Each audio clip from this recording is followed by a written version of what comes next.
Hello students, this is Ritu Gupta. आज हम जो टॉपिक पढ़ेंगे वो चैप्टर 11 पढ़ेंगे, क्लास 8 का डायरेक्ट एंड इनवर्स प्रोपोर्शन। आज सिर्फ डायरेक्ट प्रोपोर्शन समझते हैं, उसके कुछ क्वेश्चंस करते हैं हम आपके चैप्टर 11 से, एनसीईआरटी से, and then in the next video we will take over indirect variation. तो डायरेक्ट वेरिएशन का क्या मतलब है? सबसे पहले हम ये समझते हैं कि मतलब क्या है डायरेक्ट वेरिएशन से। तो डायरेक्ट वेरिएशन से कि जब आपकी एक चीज बढ़े और साथ में दूसरी चीज भी बढ़े, दो चीज हम दो वेरिएबल लेके चलते हैं, उन दो वेरिएबल में अगर एक वेरिएबल के बढ़ने से दूसरा वेरिएबल भी बढ़ रहा है तो उसे हम डायरेक्ट वेरिएशन कहते हैं। Let's take an example for this. मान लो कि आप अपने घर से चले, ठीक है, and you are using a car for it, and when you are using a car you need petrol also. तो लेट अस कंसिडर कि आपने पेट्रोल, हम लीटर्स में मेजर कर रहे हैं, कि 4 लीटर्स पेट्रोल यूज किया आपने to cover a distance of 60 kilometres, है ना, this is distance. Okay, the 4 liters you are using for 60 kilometer. If I say you that if you are using 8 liters of petrol, then how much distance will you cover? कितना distance आप cover करेंगे? तो आपका answer क्या होगा कि ma'am जब हम 4 लीटर्स यूज कर रहे हैं तो 60 चल रहे हैं, तो 8 अगर हम ज्यादा लीटर्स यूज करेंगे तो ज्यादा किलोमीटर चलेंगे। बिल्कुल सही बात है, अगर हम ज्यादा यूज करेंगे तो यहाँ पे भी ज्यादा होगा ही होगा। तो अगर ये हुआ 8 तो ये कितना हो जाएगा 120 किलोमीटर्स। तो हैव यू सीन कि अगर ये पेट्रोल, हमारे पास दो वेरिएबल हैं यहाँ पे, दिस वेरिएबल हम इस वेरिएबल को x मान लें और इस वेरिएबल को हम क्या मान लें, अगर y मान लें, तो वेरिएबल x के बढ़ने से वेरिएबल y भी बढ़ा। x कितना बढ़ा आपका? x हुआ फ्रॉम 4 to 8, तो y वेरिएबल कितना हो गया? From 60 to 120। This is direct variation. एक चीज के बढ़ने से दूसरी चीज भी अगर बढ़ती है तो डायरेक्ट वेरिएशन, या एक चीज के घटने से दूसरी चीज भी घटती है, then it is also direct variation. मान लो अगर हम उल्टी बात करते हैं, हम स्टार्ट करते हैं कि हम 8 लीटर्स यूज करके 120 किलोमीटर्स चल रहे हैं, तो 4 लीटर्स यूज करके हम कितना चलेंगे? तो आप कहते हैं कि 4 लीटर्स यूज कर रहे हैं तो हम कम डिस्टेंस ही चलेंगे because we are using less petrol. ठीक है, तो वन चीज is decreasing, one thing is decreasing, so another one will also decrease। तो दोनों या तो बढ़ेंगे, अगर दोनों बढ़ते हैं then it is also direct variation, और अगर दोनों कम होते हैं then it is also direct variation। Okay, अब इसमें हम क्या मानते हैं, अपने एक वेरिएबल को हम x नाम दे देते हैं और एक वेरिएबल को हम y बोल देते हैं। We will derive a formula for it. आपके पास कोई भी क्वेश्चन है डायरेक्ट वेरिएशन का, बस पहले आपको इंटरप्रेट करना है कि ये डायरेक्ट वेरिएशन है या नहीं है। जब आप उस क्वेश्चन को समझ लेंगे कि दिस इज डायरेक्ट वेरिएशन, आपको कुछ नहीं करना, the formula which I give you, उस फॉर्मूले को वहां अप्लाई करना है and you will get your answer. Okay, तो अब आपको यहाँ पे क्या करना है, ये x वेरिएबल है तो इसके जितने दोनों वेरिएबल हैं, एक को आप x1 मान लेना, दूसरे को आप x2 मान लेना। ओके, जो दूसरा वाला आपका वेरिएबल होगा, जैसे यहाँ दूसरा वेरिएबल है डिस्टेंस, तो डिस्टेंस में इसको हम y1 मान लेंगे और इसको हम y2 मान लेंगे। तो हमने एक वेरिएबल को नाम दिया x1 x2। आपको हमेशा ऐसे ही दो दो आपको यहाँ पे गिवन होगी वैल्यूज, ठीक है, उनमें से इन 4 वैल्यूज में से कोई भी जब आप क्वेश्चन करोगे, 4 वैल्यूज में से 3 आपको गिवन होगी, एक मिसिंग होगी। वो जो मिसिंग वैल्यू होगी वो आप फॉर्मूले से निकालेंगे। अच्छा, ये फॉर्मूला कैसे बना वो भी समझ लेते हैं। फॉर्मूले में हमने क्या देखा, जब ये बढ़ रहा है तो ये भी बढ़ा, तो इसका मतलब इनका रेशो सेम होना चाहिए हमेशा। कैसे हमें पता लगा रेशो सेम होना चाहिए? देखो निकालो, अगर मैं यहाँ 4 और 8 का रेशो निकालती हूँ तो क्या आएगा मेरा 4 और 8 का रेशो, या इनका निकाल लेते हैं, x1 अपॉन y1 निकाल लेते हैं। तो x1 अपॉन y1 मेरा कितना आ रहा है, अगर मैं लिखूं इसको 4 अपॉन 60, और x2 अपॉन y2 भी लिख लेते हैं। x2 अपॉन y2 कितना आया बेटा, ये आया 8 अपॉन 120। ओके, कट करो, कितना आएगा ये कट करके, इसको 4 से कट करो, 4 1 जा 4 एंड 4 5 जा 20, 1 अपॉन 15 आ गया हमारा। इसको भी कट करो, पहले तो आप इसको 4 से ही कट कर लो, 4 2 जा 8 and 4 3 0 and then again cut it 1 15, तो ये भी कितना आ गया 1 upon 15। If you see here दोनों का रेशो सेम आया है and this is direct variation. Direct variation में यही होता है कि जितने भी आपको वैल्यूज गिवन हैं, एक x ले लोगे, एक x की वैल्यू ले लोगे, एक y की वैल्यू ले लोगे। जैसे मैंने यहाँ का क्या करा, एक x की वैल्यू ली और एक y की वैल्यू ली, जो उसी के नीचे गिवन है कि 4 लीटर्स में 60 किलोमीटर चला। हम उन्हें डिवाइड करेंगे, हम फाइंड आउट करेंगे कि क्या आ रहा है। अगर यहाँ इसका डिवीजन और इसका डिवीजन दोनों का जो हमें वैल्यूज गिवन है, या 3 या 4 जितनी भी वैल्यूज गिवन है, अगर उन सबका डिवीजन सेम आ जाता है तो हम कहेंगे because the division the answer is same, so it is a direct variation. तो ये एक तरह से कांस्टेंट के इक्वल हो गया। यहां भी 1/15 आया, यहां भी 1/15 आ गया, तो हम कह सकते हैं कि x1 upon y1 is equal to x2 upon y2। बिल्कुल बोल सकते हैं, दोनों सेम आ गए। x1 अपॉन y1 भी 1/15 और x2 अपॉन y2 भी 1/15, तो हम कह सकते हैं कि दोनों हमारे इक्वल है। या फिर हम इन्हें इक्वल कर सकते हैं एक k कांस्टेंट के। ये k क्या है, ये वो कांस्टेंट है कि जब भी आप x1 y1 को डिवाइड करेंगे, मान लो ये क्वेश्चन में कॉस्ट, ये पेट्रोल और डिस्टेंस ना होके कॉस्ट होता, लेंथ ऑफ द क्लॉथ होती, कुछ भी आपको गिवन हो, जब आप एक x1 लेंगे और एक y1, दोनों एक एक लेंगे वैल्यू और डिवाइड करेंगे और फिर अगली वाली को भी फाइंड आउट करेंगे, तो वो हमेशा इक्वल आएगा डायरेक्ट वेरिएशन में डिवाइड करने पे। ओके, तो हमारे पास एक फॉर्मूला आ गया। इफ यू सी हियर, ये फॉर्मूला आ गया हमारे पास, x1 upon y1 is equal to x2 upon y2। Is that clear? तो this is the formula for direct variation. एक बहुत सिंपल सा क्वेश्चन हम यहाँ कर लेते हैं, फिर आपकी एक्सरसाइज करेंगे समझने के लिए कि इस फॉर्मूले को हम कैसे अप्लाई करेंगे। तो इसी में मैं अगर आपको यहाँ पे मान लो ये हटा के मैं आपको कहती कि 12 लीटर्स में बताओ कितने किलोमीटर्स चलेगा। ठीक है, मैंने आपको यहां वैल्यू नहीं दी और आपसे पूछा है मैंने कि आप बताओ कि अगर 4 लीटर्स में 60 किलोमीटर चलता है तो 12 में कितना चलेगा। तो अब हमें ये पता है 12 में ज्यादा ही चलेगा। तो अगर आपका क्वेश्चन आएगा तो सबसे पहले आप लिखेंगे it is direct variation. It is direct variation. You will start from here. आप बताएंगे क्वेश्चन में डायरेक्ट है या इनडायरेक्ट है। ठीक है, अब चूंकि आपने लिख दिया डायरेक्ट वेरिएशन है, नाउ यू विल डिवाइड करो। कैसे डिवाइड करोगे? फॉर्मूला यूज करके। तो write down the formula first. तो x1 upon y1 is equal to x2 upon y2। अब आप बोलोगे x1 y1 तो मैम ने बोर्ड पे लिख दिया, x2 y2 तो हमें बताया ही नहीं क्या है।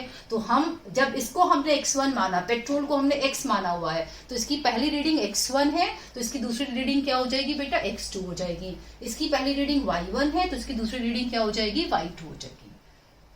ओके, तो यहां तक आपको क्लियर है। अब क्या करना है? सिर्फ वैल्यूज प्लेस करनी है। जो आपका 4th वैल्यू मिसिंग है, जो भी मिसिंग है, उसकी जगह जो भी आए वो पुट करो और उसका आंसर निकाल दो। देखो पुट करो अपनी वैल्यूज। ये आया x1 कितना है हमारा 4, y1 कितना है हमारा 60 और x2 कितना है हमारा 12 और y2 कितना है हमें नहीं पता, हमें निकालना है, तो उसको y2 ही रखना। ओके, अब क्या करना है? लीनियर इक्वेशंस पढ़ा हुआ है आप लोगों ने, तो लीनियर इक्वेशंस में हम क्या करते हैं? अगर हमारे पास ऐसी कोई भी सिचुएशन आती है तो हम क्या करते हैं? बिल्कुल आपको क्या करना है? ये करना है क्रॉस मल्टीप्लीकेशन। तो आप y2 यहां ले जाएंगे और 60 को आप यहां ले आएंगे, तो ये कितना बन जाएगा? 4 इंटू y2 हो जाएगा। ठीक है बेटा, इज इक्वल टू ये कितना हो जाएगा? 60 इंटू 12। अब हमें y2 निकालना है, तो जो भी नंबर लेफ्ट हैंड साइड में मल्टीप्लाई में होता है वो राइट हैंड साइड में जाके क्या हो जाता है? डिवाइड। तो आपको डिवाइड करना है। ये y2 कितना आ गया? 60 इंटू 12 अपॉन 4। अब क्या रह गया हमारा? ऑब्वियसली सिंप्लीफाई करना है, तो वो तो आप बच्चों को बहुत अच्छे से आता है। Just do it. 6 3 18, 180 आपका आ गया कितना? किलोमीटर्स। तो डिस्टेंस जो आपकी यहाँ वैल्यू मिसिंग थी वो हमने निकाल दी, वो आया 180 किलोमीटर्स। तो सबसे पहले क्वेश्चन में लिखना है कौन सा वेरिएशन है। अभी जब इनडायरेक्ट पढ़ लेंगे तो आपको क्लियर हो जाएगा इनडायरेक्ट वेरिएशन और डायरेक्ट वेरिएशन को हमें कैसे समझना है कि कौन सा है, कैसे हमें इंटरप्रेट करना है। तो फिलहाल हम डायरेक्ट कर रहे हैं तो आप लिख देना इट इज डायरेक्ट वेरिएशन। उसके बाद use the formula, put the values and find out your answer. Okay, अब स्टार्ट करते हैं 11 चैप्टर एनसीईआरटी का क्वेश्चन नंबर 1। तो क्वेश्चन नंबर 1 में आपका 11.1 में कुछ वैल्यूज गिवन है आपको। ठीक है, उसमें आपको बोला है कि ये आपके पार्किंग चार्जेस हैं जितने आवर्स आप अपनी कार को पार्क कर रहे हैं, उसके पार्किंग चार्जेस आपको गिवन हैं। अब आपसे पूछ रहे हैं वो कि बताइए डायरेक्ट प्रोपोर्शन में है या नहीं है। मैंने आपको बताया है कि डायरेक्ट प्रोपोर्शन में कैसे आप फाइंड आउट करेंगे डायरेक्ट प्रोपोर्शन है, डिवाइड करके। अगर डिवीजन सबका सेम आएगा तो डायरेक्ट प्रोपोर्शन है। तो अब आप डिवीजन चेक कर लीजिए। इसमें गिवन है 4 hours और ₹60, then they have given 8 100, then 12 140, then 24 180। सब में डिवाइड करके आप आंसर निकाल लीजिए। डिवाइड करिए पहली वाली वैल्यू को, तो ये आ जाएगा पहली वैल्यू 4/60 कितना आया बेटा, काटो। ये हमने भी पीछे भी निकाला था, 1/15 आया। ओके, तो एक वैल्यू आ गई 1/15। सेकंड चेक करो, सेकंड आएगी 8/100। ये कितना आएगा, कट करो इसको, 4 2s are 8, then 4 2s are again 8, 4 5s are, तो ये तो आ गया 2/25। ये आगे कट भी नहीं होगा, तो दोनों वैल्यूज इफ यू सी अलग अलग आ गई। ठीक है, तो ये हमारा, अब तीसरी आप कर लो, 12/140 ले लो आप, इसको भी कट करके देख लो। पहले 2 से कट कर लो, 2 6 ये कितना हो गया, 2 7 0। फिर इसको 2 से कट करो, 2 3 तो ये आ गया 3/35। तो पहली वैल्यू आई हमारी 1/15, दूसरी आ गई हमारी 2/25 और तीसरी आ गई 3/35। तो तीनों values are not equal to a single constant, सारी अलग हैं। तो ये x1/y1 आया, ये x2/y2 आया और ये x3/y3 आया। तो you will write down that x1/y1 is not equal to x2/y2 is not equal to x3/y3। In the same way check for the fourth value, therefore it is not a direct proportion. तो ये answer is, they were asking है या नहीं है, तो you will write down it is not direct proportion and finished.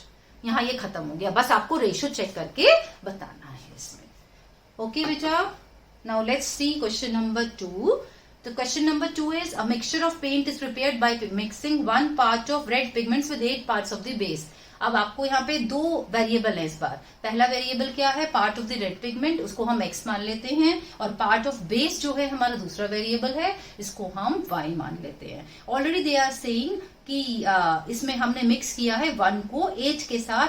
They are saying कि बाकी के पार्ट्स ऑफ बेस निकालो that need to be added. तो हम इसमें कैसे करेंगे, इसमें करने के लिए आपको कुछ नहीं करना, बहुत सिंपल तरीका है। इसमें आपको फॉर्मूला भी लगाने की जरूरत नहीं है, वो थोड़ा सा डिफिकल्ट हो जाएगा। अगर आपको इस तरह की कोई भी टेबल गिवन हो तो आप सबसे पहले क्या करना, जैसे ये गिवन है 1 8 और ये गिवन है 4 और यहाँ डैश गिवन है, तो आप इसका चेक कर लेना। ये है 1 into 8 मतलब 8 टाइम्स,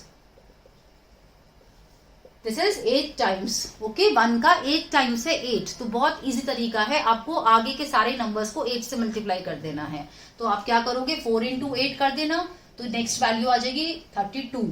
फिर 7 के साथ आप 8 मल्टीप्लाई कर देना, 7 8 56 into 8, क्योंकि पहला 8 टाइम्स है और ये डायरेक्ट प्रोपोर्शन है, तो सारी की सारी वैल्यूज आपको 8 टाइम्स करके निकाल लेनी है। Is it clear? सिंपली 8 से मल्टीप्लाई करके आप निकाल देना। और अगर आपको इसमें डायरेक्ट प्रोपोर्शन लगाने को बोलें, मान लो आपके यहाँ 3 मार्क्स का क्वेश्चन आ जाए ये, तो आपको क्या करना है, उस केस में मैं आपको बता देती हूँ कि आपको क्या करना है। अगर सिंपल सा क्वेश्चन आए 1 नंबर का, तो सीधा 8 टाइम्स मल्टीप्लाई कर देना। और अगर आपको आ जाए 184 और ये वैल्यू पूछे आपसे, तो आपको करना वही है, ये है parts of red pigment, parts of red pigment, और दूसरा आपका था पार्ट्स ऑफ बेस। तो हमें पता है हमें क्या करना होता है, पहली वैल्यू को हम x मानते हैं, दूसरी को y। तो इस वाले में हम इसको बोल देंगे x1 y1 x2 y2। तो हमें अब यहाँ क्या निकालना है, y2 निकालना है। तो y2 कैसे निकालेंगे, अब डायरेक्ट वेरिएशन है, पता है, तो हम क्या करेंगे, क्योंकि एक बढ़ रहा है तो दूसरा बढ़ेगा ही बढ़ेगा। ठीक है, कैसे समझ आया हमें डायरेक्ट वेरिएशन है, क्योंकि अगर ये इंक्रीज होगा तो उतना ही ज्यादा हमें बेस भी मिलाना पड़ेगा। तो डायरेक्ट वेरिएशन है। डायरेक्ट वेरिएशन का फॉर्मूला लिखोगे यहाँ पे, इट इज डायरेक्ट प्रोपोर्शन, और फिर आप करोगे x1/y1 is equal to x2/y2। Okay, तो you can do this with all the values. हम पहली बार अगले वाले के लिए क्या करें, पहले ये निकाल लेते हैं। तो ये हम यहाँ पुट करेंगे वैल्यू 1/8, x2 कितना है 4, और y2 आपको निकालना है। सेम जैसे अभी हमने पहले किया था, क्रॉस मल्टीप्लाई करेंगे, क्रॉस मल्टीप्लाई करो, ये बन गया 1 into y2 is equal to 4 into 8। और ये आ गया 1 into y2 तो y2 ही हो गया, 4 8 32। Okay, is it clear? अब जितने आगे के फिलअप्स हैं वो कैसे मिसिंग वैल्यूज कैसे निकालोगे? अगले वाले के लिए आप क्या करोगे, 4 की जगह यहाँ 7 लिख देना, फिर y2 निकाल लेना। तो जहां ये 4 आया था यहाँ 7 आ जाएगा, जहां ये 4 आया था वहां 7 आ जाएगा और ये बन जाएगा 56।